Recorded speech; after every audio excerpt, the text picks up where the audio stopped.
Fomos extremamente bem recepcionados. Obrigado pelo amor, pelo carinho, pela Eu sou chorão, viu? Pela compaixão que vocês tiveram conosco ontem na chegada, depois nos recebendo em suas casas, um pouco antes.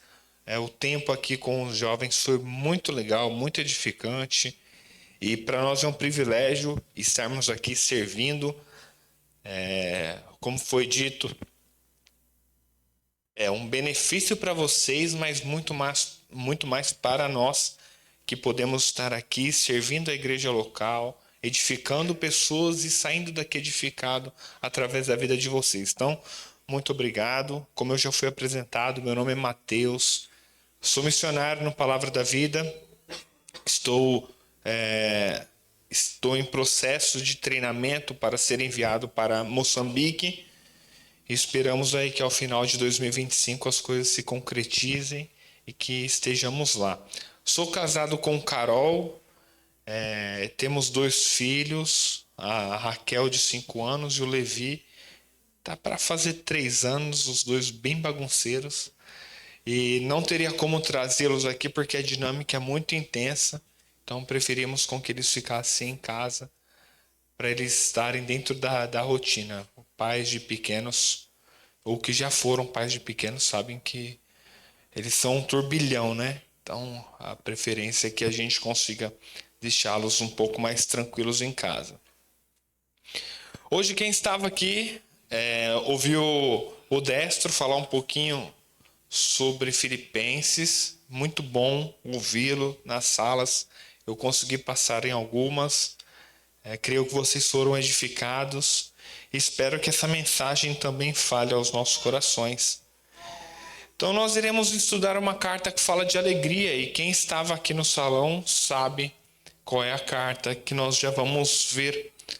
A palavra alegria ocorre 12 vezes nessa carta, que tem apenas 4 capítulos. Então são 4 capítulos com o apóstolo Paulo falando 12 vezes sobre alegria. E é muito interessante que Paulo escreve essa carta estando preso em Roma.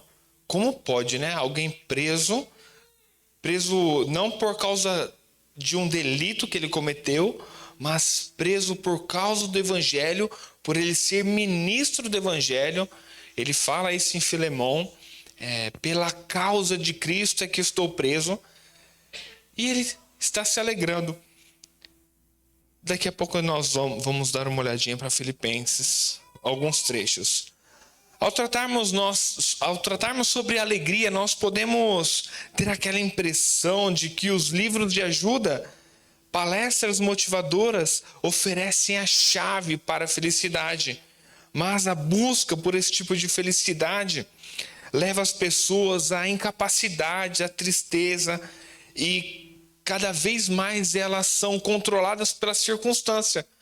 À medida que eu busco a alegria em coisas terrenas, logo o controle das circunstâncias não deixa a pessoa num estado de alegria permanente. Mas a alegria bíblica é a firme convicção de que Deus, ele controla soberanamente os acontecimentos para a vida dos crentes. Isso nos traz alegria em sabermos que o Senhor, ele cuida de nós, ele tem zelado por nós e ele vai nos manter debaixo dos seus cuidados. Abram suas Bíblias em Filipenses. Eu e a minha esposa, nós somos brasileiros. Tenho cara de brasileiro, sotaque de brasileiro, apesar de ser do litoral, e hora ou outra vocês escutarem eu falar tu. Eu amo muito o litoral de São Paulo, cresci, nasci lá, e infelizmente a cidade está um pouco decadente, mas continuo amando muito minha cidade. Eu sou descendente de italiano, junto com espanhol, e minha esposa é descendente de indígena com português. E desde muito pequeno eu comecei a pesquisar a respeito da minha ascendência, né? E meu histórico familiar eu consegui chegar até 1750. O casamento do bisavô do meu tetravô. Não sei nem o nome disso, gente. Eu nem pesquisei sobre isso. Mas o bisavô do meu tetravô se casou na Itália, em uma cidadezinha bem pequena. E esse é o último registro da família. 1750, quase 300 anos atrás já, né? 250, 275, por volta disso. São muitos anos, muitas gerações se passaram. E o porquê que eu comecei a pesquisar tudo isso? O meu tetravô chegou aqui no Brasil em 1892, 93. Eu tenho o documento da chegada do navio em Santos e o registro da família Guidoni, e aí os membros da família, minha tetravó, meu tetravô, os filhos. E para mim é uma felicidade muito grande, mas o intuito não é só saber, o intuito não foi saber apenas a história. O intuito era tirar a cidadania italiana. Inclusive eu estou na fila para ser chamado e entregar a documentação e conseguir tirar a cidadania italiana. Esse é um dos objetivos. E minha esposa, eu um pouco menos, mas minha esposa, ela sonha que um dia nós, bem velhinhos, depois dos 80, talvez chegando próximo dos 90, que a gente vá morar na Itália, ver aquele pôr do sol bonito, né? E acabe os nossos dias lá na Itália. E quando eu falo sobre isso, a nossa expectativa de cidadania terrena, ela pode muitas vezes ofuscar a nossa cidadania celestial. E diante disso, eu gostaria de propor a seguinte frase: o conhecimento dos eventos futuros exige uma vida santa no presente. O conhecimento dos eventos futuros, ou futuro, exige uma vida santa no presente. Abram suas Bíblias em Filipenses, capítulo 3.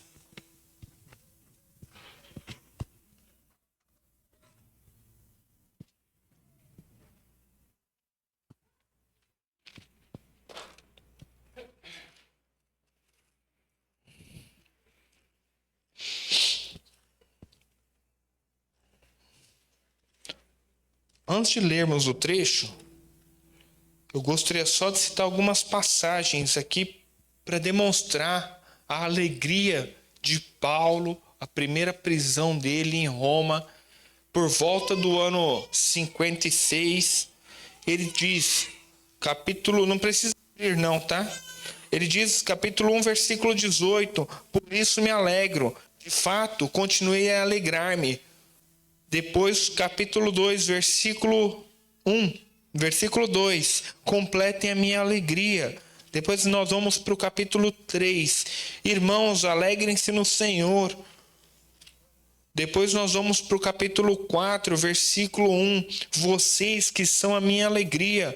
Depois o versículo 4 do capítulo 4, alegrem-se sempre no Senhor, novamente direi, alegrem-se.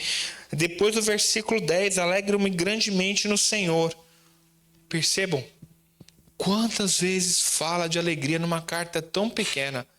E mesmo diante de um encarceramento, de uma prisão, de não poder estar saindo, fazendo viagens, proclamando o evangelho, ele tinha convicção de que Deus o tinha colocado ali, e ali ele falava do amor de Deus para quem estava perto, para os soldados romanos e tudo mais. Então esse livro, esse trecho que nós vamos estudar hoje, Filipenses capítulo 3, versículos 20 e 21, ele está dentro de um bloco maior, que começa lá no versículo 12 do capítulo 3, que mostra os pré-requisitos para alcançar o prêmio. O texto que estudaremos hoje está na explicação de Paulo, em que ele apresenta o processo para ganhar esse prêmio.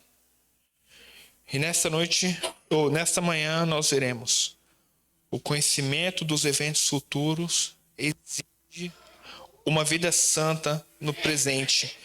Concentrar-se na expectativa eterna E aquele link com o tema dessa quinzena de juventude, corramos para o alvo. Corramos para o alvo. Logo, quando eu tenho o conhecimento daquilo que vai acontecer no futuro, isso deve mudar o meu presente para que eu corra, para que eu dependa de Cristo, para que eu viva para a glória dele. Hoje nós estudaremos esses 2 versículos, mas nós destacaremos 3 verdades, e são verdades gloriosas, que servem de âncora. Gente, eu sou do litoral, eu gosto de pescar no alto mar. Se alguém tiver um barquinho lá e falar assim, Mateus, eu tenho uma data para estar lá e eu vou pescar no alto mar. Você quer ir comigo? Eu arranco tudo da minha agenda e eu vou, porque eu amo pescar em alto mar, ao ponto de não ver mais terra. Eu já fui já algumas vezes e é maravilhoso. Ah, Mateus, você sente enjoo? Eu tomo Dramin, não sinto enjoo, coisa nenhuma, eu não passo mal, eu não dou trabalho no barco, eu amo isso. Então, nessa questão de ir para o alto mar, quando chega lá no alto mar, a gente solta uma âncora para estarmos no mesmo lugar, não ficar à deriva. E essas verdades são como âncoras que mantêm a nossa esperança, a esperança de que um dia nós estaremos diante do Senhor. Vamos ler o texto? Filipenses, capítulo 3, versículo 20 e 21. Acompanhe na sua Bíblia. Qualquer coisa está projetada aqui numa letra bem grandona para enxergarmos bem. A nossa cidadania, porém, está nos céus, de onde esperamos ansiosamente o Senhor. De onde esperamos ansiosamente o Salvador, o Senhor Jesus Cristo, pelo poder que capacita a colocar todas as coisas debaixo do seu domínio. Ele transformará os nossos corpos humilhados, tornando-os semelhantes ao seu corpo glorioso.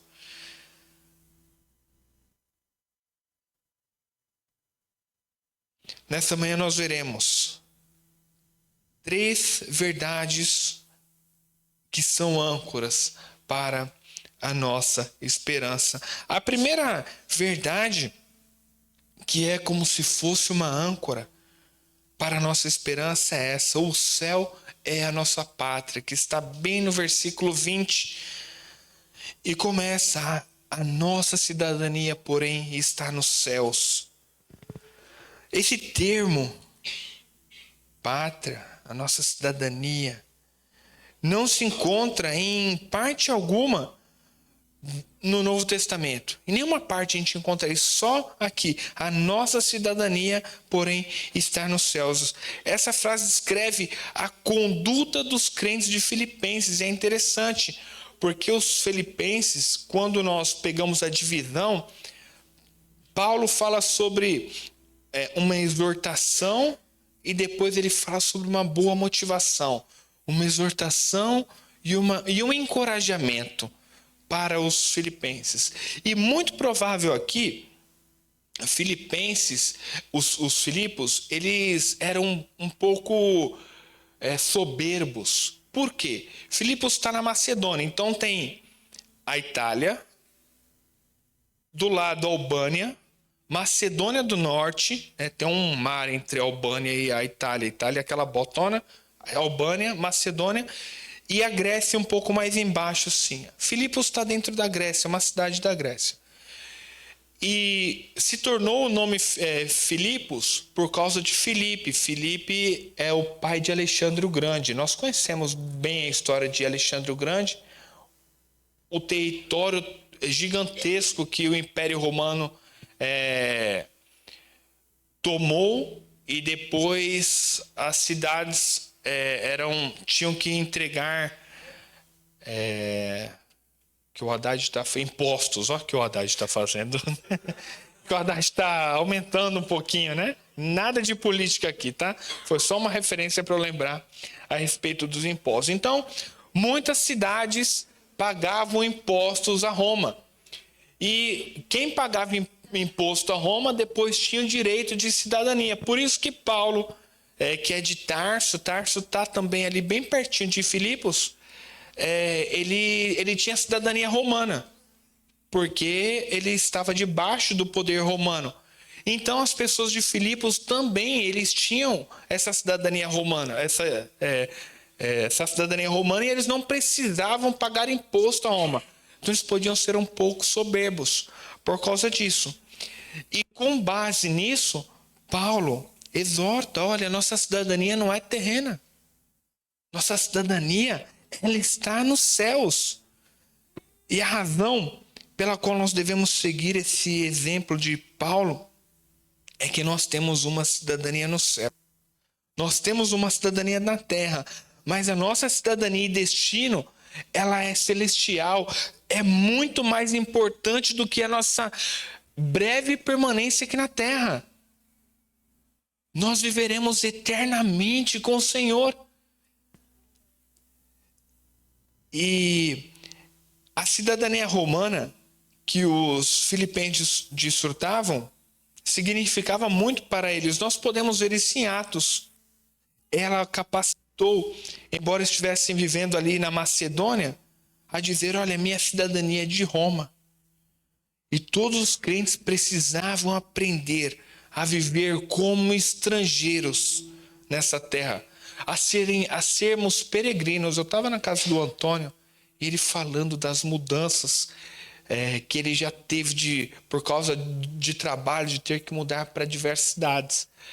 E eu mudei, eu saí do Guarujá, morei no Pará, depois do Pará voltei para o Guarujá.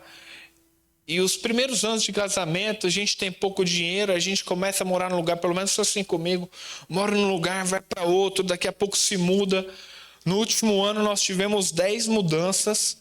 Então foi bem pesado para nós, a gente não conseguia se firmar, a gente queria estar na nossa casinha, ter o nosso espaço, estar bem, estar numa cidade instalados. E depois essa proposta de ir para Moçambique, se mudar para uma cidade, depois de um ano ter que mudar para outra, minha esposa já estava: eu não quero, eu quero ficar num lugar parado um pouco. E vocês, mulheres que organizam mais a casa, devem saber bem o que é isso, né? Aquela falta de rotina, toda hora está mudando, é bem ruim.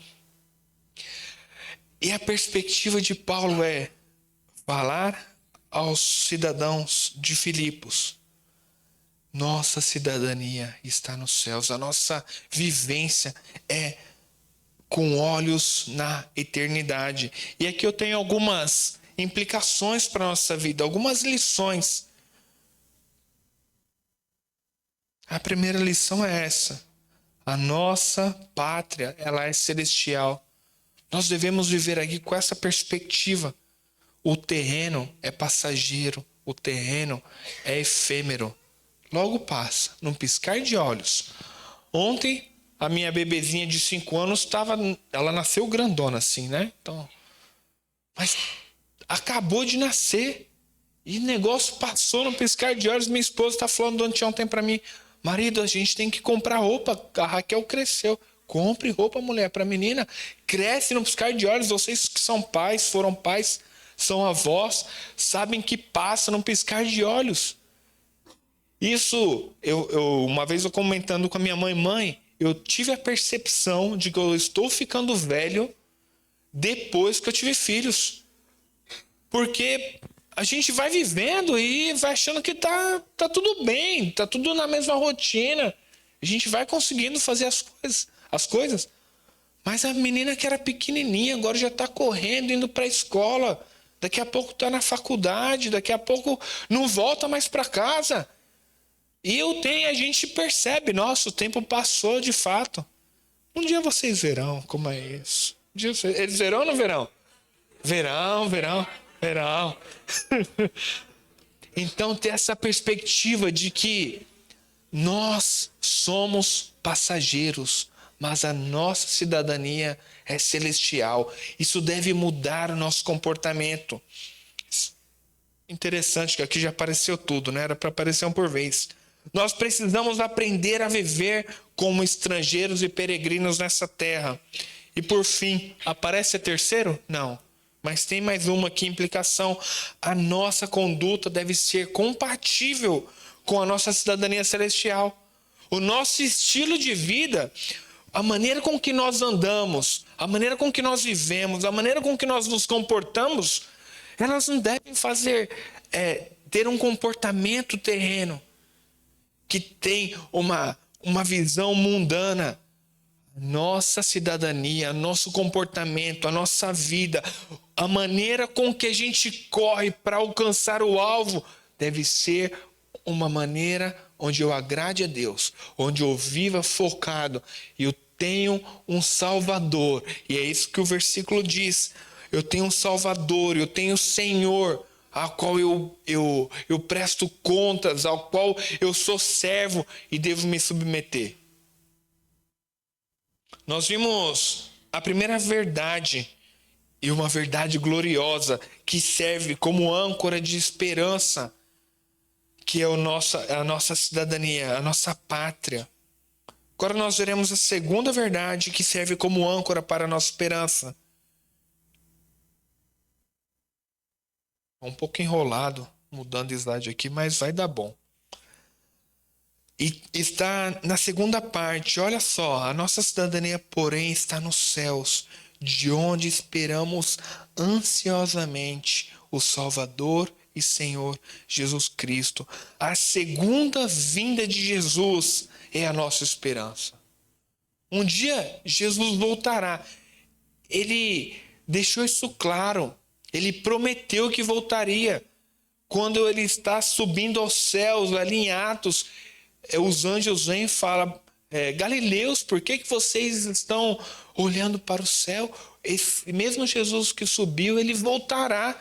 Então, independente da nossa posição escatológica, se ela é pré-milenista, se ela é amilenista, se ela é pós-milenista, não importa. Jesus um dia voltará. Jesus voltará. E essa verdade, ela deve ser uma âncora para o meu estilo de vida. A nossa salvação, ela foi realizada. A nossa salvação, ela foi consumada. Ele venceu a morte, ele ressuscitou, ele ascendeu aos céus e ele prometeu que voltará. Ele voltará para nos buscar. Aquele que vem dos céus, ele está sentado à direita de Deus. Jesus está nos céus, uma posição de honra. Ele está no trono. Ele tem o livro da história em suas mãos.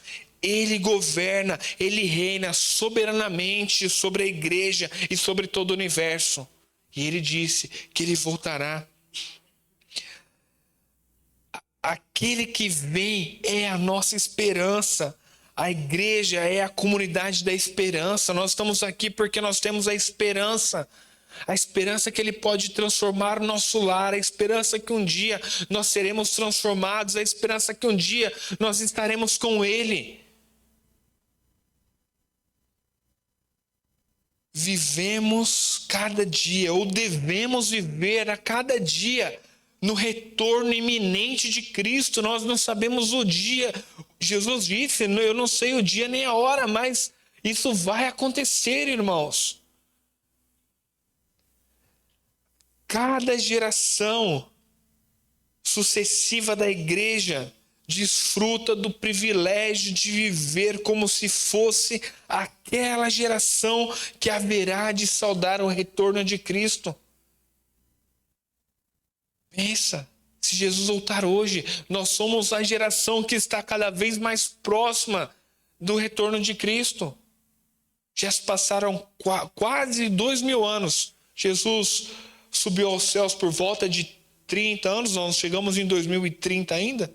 33, 35, alguns um pouco para baixo, para cima, mas não chegamos em 2030 ainda. Então estamos cada vez mais próximo do retorno de Cristo. Já se passaram quase 2000 anos que ele subiu aos céus. E a próxima geração, se Jesus não voltar, a próxima geração estará mais próxima de Cristo. Então o retorno dele, nós não sabemos o dia, nós não sabemos a hora, mas temos a certeza de que ele voltará para buscar a igreja.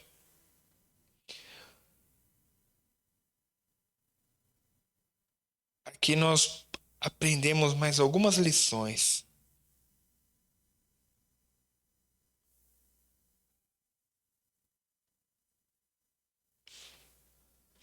A esperança do retorno de Cristo nos fornece motivação, responsabilidade e segurança. Saber que Cristo vai voltar, ter essa esperança, deve nos motivar a viver uma vida para a glória de Deus. E dentro disso nós temos essa responsabilidade. Eu costumo falar que o nosso esforço deve ser um esforço. Agora que eu vi, tem uma televisão aqui, eu não preciso olhar para trás. E eu tô olhando para cima, mas não olhei para a televisão. E tem um relógio do lado me informando a hora. Obrigado. O nosso esforço em caminhar com o Senhor, ele deve ser um esforço dependente. Então, por que eu acordo, eu leio a Bíblia? Por que eu medito na Bíblia?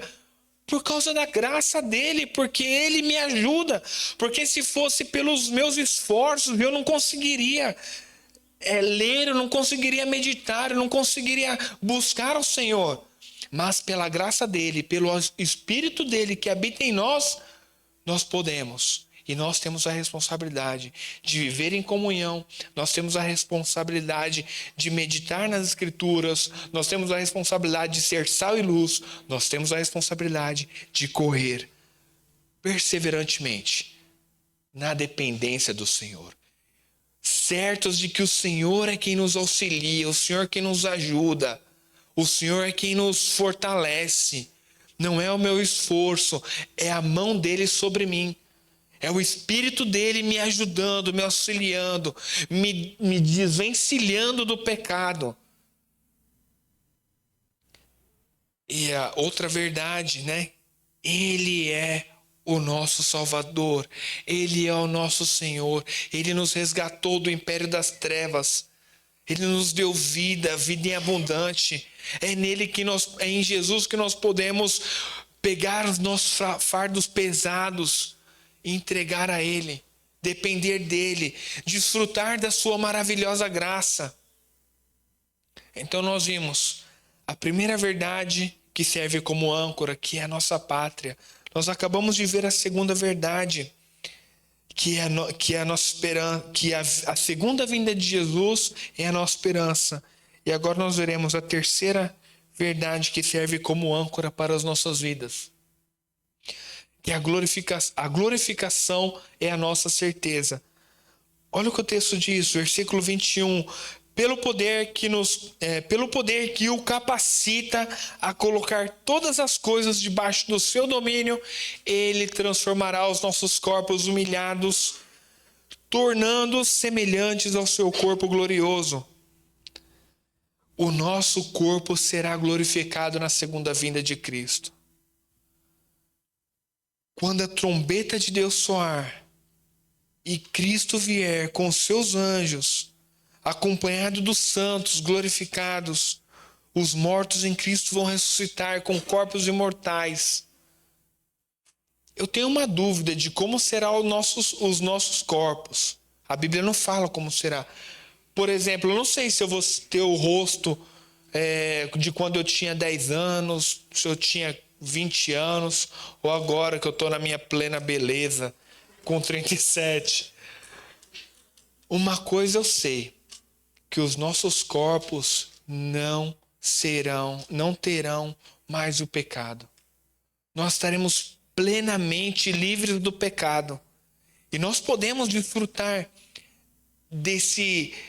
dessa caminhada.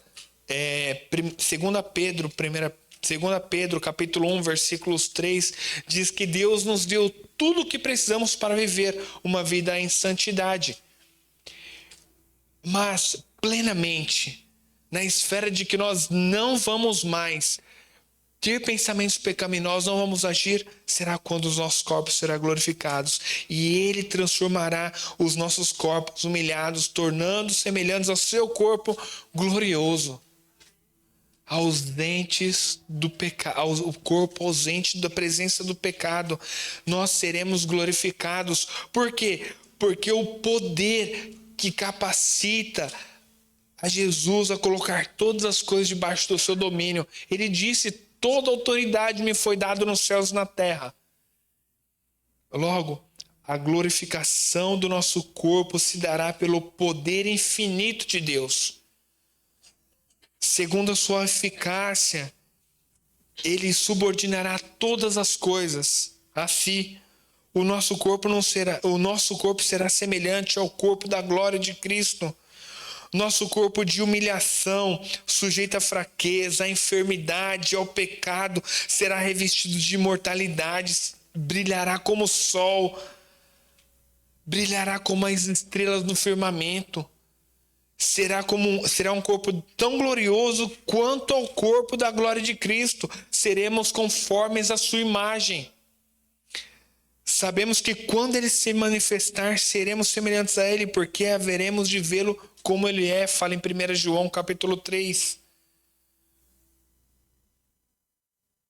E podemos lidar com algumas verdades no texto, algumas implicações para a nossa vida. Devemos nos concentrar na gloriosa esperança do retorno de Cristo. Devemos nos concentrar, isso deve fazer parte da nossa rotina, do nosso estilo de vida, de como eu tenho vivido, de como eu tenho permanecido em Cristo. Ele tornará o nosso corpo de fraqueza e fará um corpo de glória. Irmãos, livres do pecado, livres da presença do pecado. Outra implicação, devemos nos concentrar na nova vida que iremos desfrutar da glória e da alegria eternamente. Nós desfrutaremos da gloriosa presença de Deus com corpos transformados. Então, à medida que eu penso, reflito, sei, relembro, busco, reconheço mais, essas verdades, elas devem fazer parte do nosso dia a dia e devem mudar o nosso presente. Então, nessa manhã, nós vimos 3 verdades que servem como âncora para a nossa esperança. A primeira verdade é que o céu é a nossa pátria. A segunda verdade é que a segunda vinda de Cristo é a nossa esperança. E a terceira verdade que serve como âncora para a nossa esperança é a glorificação, é a nossa certeza. Ele prometeu isso para nós. Ele prometeu que tudo estava debaixo do seu domínio. E ele prometeu que transformará os nossos corpos humilhados em corpos para a glória. Então, o conhecimento dos eventos futuros exige uma vida santa no presente. Como você tem corrido? Você jovem, diante de tantas coisas que nós escutamos na escola, prestes a ir para a faculdade, como você tem corrido? Como você tem andado? Como você tem desejado viver? Como você tem corrido essa jornada na dependência de Cristo?